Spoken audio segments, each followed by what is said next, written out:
How are you doing today? I hope you're fine and fantastic. I'm a teacher of political science and my name is Jigyas Punia. Okay guys, तो आज हम लोग last topic पढ़ रहे हैं social justice का, class 11th। और आज का हमारा टॉपिक है वो है परसुइंग सोशल जस्टिस।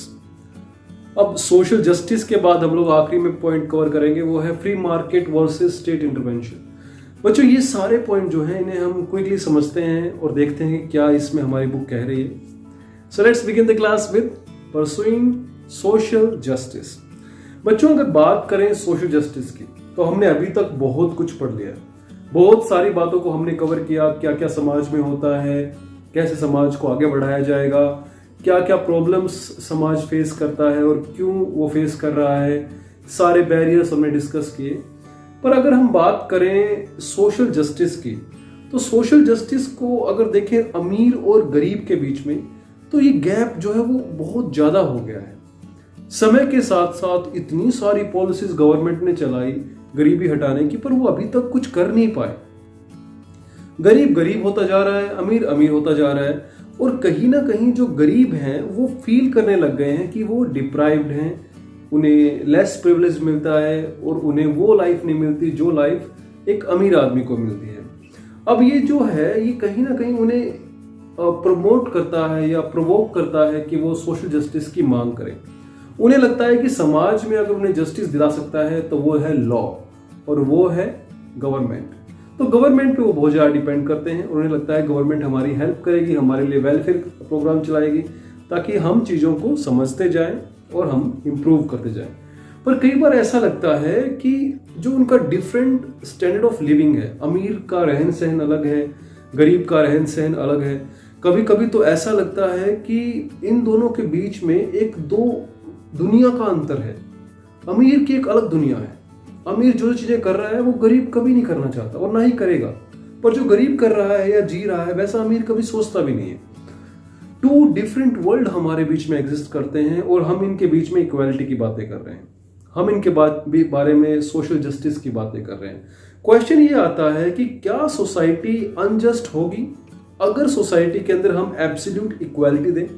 वैसे एक बात साफ साफ है, एब्सोल्यूट इक्वालिटी देना समाज के हाथ में नहीं होता। हम देख सकते हैं कि the society does not require absolute equality.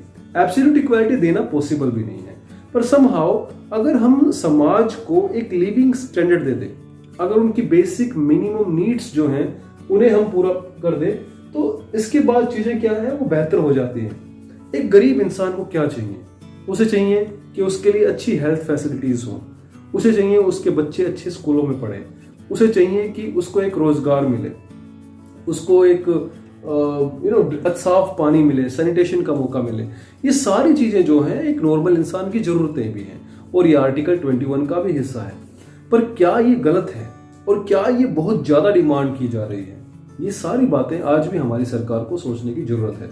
पर समाज में सोशल जस्टिस तो तब आएगा जब हर किसी को इक्वालिटी मिलेगी या इक्वल रेशो पे देखा जाएगा। खैर, आगे बढ़ते हैं गाइस। धीरे धीरे हमने देखा कि ये जो बेसिक मिनिमम नीड्स हैं इनको डिसाइड कौन करेगा, क्या कंडीशंस हैं। एक क्वेश्चन हमेशा आपकी बुक में भी दिया हुआ है, how can we decide what are the basic minimum conditions of life needed by the people. लोग कैसे डिसाइड करेंगे कि उनके लिए क्या चीजें होना जरूरी है? एक टाइम था कि मिडिल क्लास था तो उसको एक पास साइकिल होना काफी था। फिर एक टाइम आया कि स्कूटर होना चाहिए, बाइक होनी चाहिए तो मिडिल क्लास है। आज कार होनी चाहिए तो मिडिल क्लास है। तो क्या ये बैरियर या ये कंडीशंस कुछ बीपीएल परिवारों के लिए नहीं होनी चाहिए जो समय के साथ बढ़े आगे? या गरीब लोग, क्या उनके लिए हमेशा एक ही पैरामीटर है कि वो पैदल चल रहे हैं तो वो गरीब हैं? वो क्यों नहीं इंप्रूव हो रहे हैं? अगर मिडिल क्लास इंप्रूव हो रहा है, हाई क्लास इंप्रूव हो रहा है, तो लोअर क्लास इंप्रूव क्यों नहीं हो रहा? खैर, इसके बारे में वर्ल्ड हेल्थ ऑर्गेनाइजेशन ने भी बहुत सारे मेजर्स किए। उनका मानना था कि बेसिक नीड्स जो हैं उन्हें पहले पूरा करना जरूरी है, उन्हें नरिशमेंट देना जरूरी है। हर एक इंसान को जो कि समाज में रहता है उसकी कुछ जरूरतें हैं। उसे घर चाहिए, साफ पानी चाहिए, उसको एजुकेशन चाहिए अच्छी, और जरूरी है कि उसके ऊपर वो बर्डन ना पड़े। क्यों? क्योंकि ऐसा होता है कई बार कि हमने देखा है कि समाज के अंदर ये सारी जिम्मेदारियां हम गवर्नमेंट पे डाल देते हैं। इसमें गलती नहीं है, कोई बुराई नहीं है, पर गवर्नमेंट के ऊपर सारी जिम्मेदारियां डालने का मतलब है कि गवर्नमेंट पे बर्डन बढ़ जाता है और ये कभी कभी इम्पॉसिबल लगता है, क्योंकि गवर्नमेंट ये सारी चीजें पूरी नहीं कर सकती। क्यों नहीं कर सकती? क्योंकि बहुत सारे लोग हैं, पॉपुलेशन ग्रो करती जा रही है। हर 1 घंटे के अंदर इंडिया के अंदर लगभग करीबन 100-200 बच्चे पैदा हो रहे हैं और एक दिन के अंदर करीबन 40,000 बच्चे पैदा हो रहे हैं। अब समझ रहे हो, बहुत ज्यादा स्पीड से बच्चे पैदा हो रहे हैं।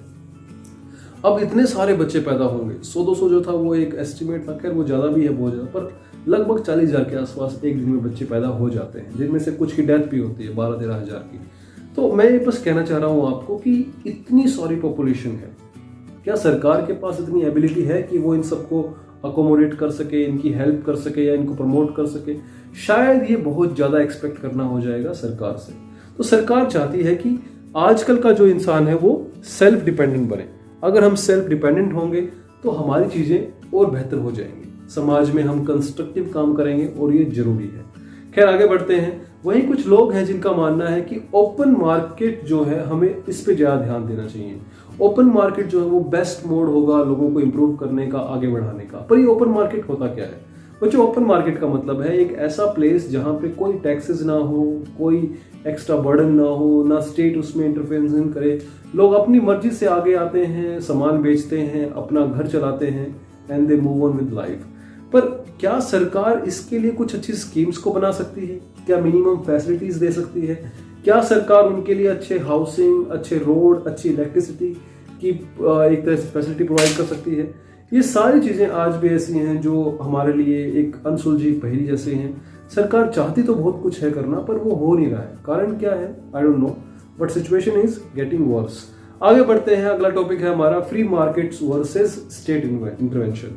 यहाँ कहा गया है कि जो सपोर्टर्स हैं, जो विश्वास करते हैं फ्री मार्केट्स में, उनका मानना है कि इंडिविजुअल को फ्री रहना चाहिए, इंडिविजुअल के ऊपर कोई प्रेशर ना हो। समझ रहे हो, उसका मन कर रहा है तो वो किसी प्रॉपर्टी को खरीदे, उसे ओन करे, और वो चाहे तो किसी एग्रीमेंट में आ जाए या किसी कॉन्ट्रैक्ट को साइन कर सके। उसको ये फ्रीडम होनी चाहिए। उसे ये ना हो कि उसके ऊपर प्रेशराइज किया जाए, स्टेट बोले आप ऐसा करो और वहीं उसकी जो कंडीशंस हैं वो इतनी बेहतर ना हो। तो इसलिए जरूरी है कि स्टेट जो है वो उनको लिबर्टी दे, ना कि उनके कामों में टांग अड़ाए। स्टेट इंटरवेंशन होने से कई बार क्या होता है, फ्री मार्केट का जो काम है वो गड़बड़ा जाता है। पर ये तो बात उनकी हो रही है जो फ्री मार्केट्स को सपोर्ट करते हैं। क्या हर किसी का ये मानना है? वैसे स्टेट को जो फ्री मार्केट को सपोर्ट करते हैं उनका मानना है कि टैलेंटेड लोगों को ज्यादा मौका मिलना चाहिए। अगर टैलेंटेड लोग ज्यादा आगे आएंगे तो वो मेरिट में आएंगे, उनकी मेरिट बनेगी। पर वहीं जो लेस कॉम्पिटेंट है या इनकॉम्पिटेंट है उन्हें बहुत कम रिवॉर्ड मिलेगा और मेरिट वालों को ज्यादा रिवॉर्ड मिलेगा, और ये एक जस्ट सोसाइटी बना देगा। क्योंकि हमारे टॉपिक का नाम सोशल जस्टिस है, तो समाज में जस्टिस तब आएगा जब सारी तरफ से हमें ये लगेगा कि एक ही वे में सब लोग आगे बढ़ रहे हैं, जस्टिस की तरफ आगे बढ़ते जा रहे हैं। हालांकि कुछ लोगों का मानना है जो कि इस चीज को क्रिटिसाइज करते हैं कि फ्री मार्केट के अंदर गवर्नमेंट का इंटरवेंशन होना चाहिए। उनको लगता है कि ये होना इसलिए जरूरी है क्योंकि गवर्नमेंट कुछ रूल्स बनाती है, कुछ रेगुलेशंस बनाती है, और अगर रूल्स और रेगुलेशंस वो फॉलो नहीं करवाएगी तो कानून के फॉलो ना करने से हालात खराब हो सकते हैं, वहाँ मोनोपोली हो सकती है, लोग अपनी मनमर्जियां करेंगे, कोई रेगुलेशन नहीं होगी, इरेगुलरिटीज बढ़ती जाएंगी और कहीं ना कहीं मार्केट का जो कॉन्सेप्ट है वो खराब होता चला जाएगा। तो वही इनका मानना है कि मार्केट के अंदर लोगों को चॉइस होनी चाहिए, ठीक है ना, उनको डिस्ट्रीब्यूशन ऑफ चॉइस होनी चाहिए, उनको पता होना चाहिए उन्हें क्या करना है। ये नहीं है कि सरकार उन्हें बताए उन्हें क्या करना है, उन्हें खुद पता होना चाहिए उन्हें क्या खाना है, कहाँ जाना है, कहाँ बच्चे पढ़ाने हैं, कैसा पानी पीना है। ये सारी चीजें जो है वो कहीं ना कहीं बहुत ज्यादा मार्केट के ऊपर डिपेंड करते हैं कि क्या मार्केट में इतनी ज्यादा फ्रीडम दी गई है। खैर हमें पता है कि अगर मार्केट के अंदर जाति धर्म भी आ जाएंगे तो प्रॉब्लम और बढ़ जाएगी। खैर हमारा मानना मेन यही है कि जो फ्री मार्केट्स हैं उसके अंदर किसी तरह की कोई ऐसी इंटरफेरेंस ना हो जो उसकी स्पीड को कम कर दे। कुछ लोगों का मानना है कि जो प्राइवेट इंटरप्राइजेस हैं वो अक्सर बहुत बेहतरीन काम इसलिए कर पाते हैं, क्वालिटी का काम इसलिए कर पाते थे क्योंकि उन्हें मिलिट्री के इंस्टीट्यूशंस को सप्लाई करना होता है, क्योंकि कई बार उन्हें लगता है कि यहाँ हमारे पैसे जो हैं वो सेफ हैं। खैर अल्टीमेटली इस पूरे टॉपिक से हमें समझ में क्या आया, हमें ये समझ में आया कि जो फ्री मार्केट है वो अक्सर लोगों को एक सेल्फ डिपेंडेंट बनाने में हेल्प करती है, और अगर ऐसा होता है तो लोग सरकार पे डिपेंड कम होंगे, और सरकार पे कम डिपेंड होंगे तो सोशल जस्टिस जो है वो ऑटोमेटिक अपनी जगह बना लेगा। उसे मांगने की जरूरत नहीं होगी या उसके लिए स्ट्राइक करने की जरूरत नहीं होगी। Okay guys, this was the end of this class. I hope आपको ये समझ में आया हो। For more information you can visit to my website www.jigasopunia.in and please do like, share and subscribe. आगे आने वाले चैप्टर और बहुत इंटरेस्टिंग होने वाले हैं। Thank you guys, have a nice day, enjoy yourself, bye bye.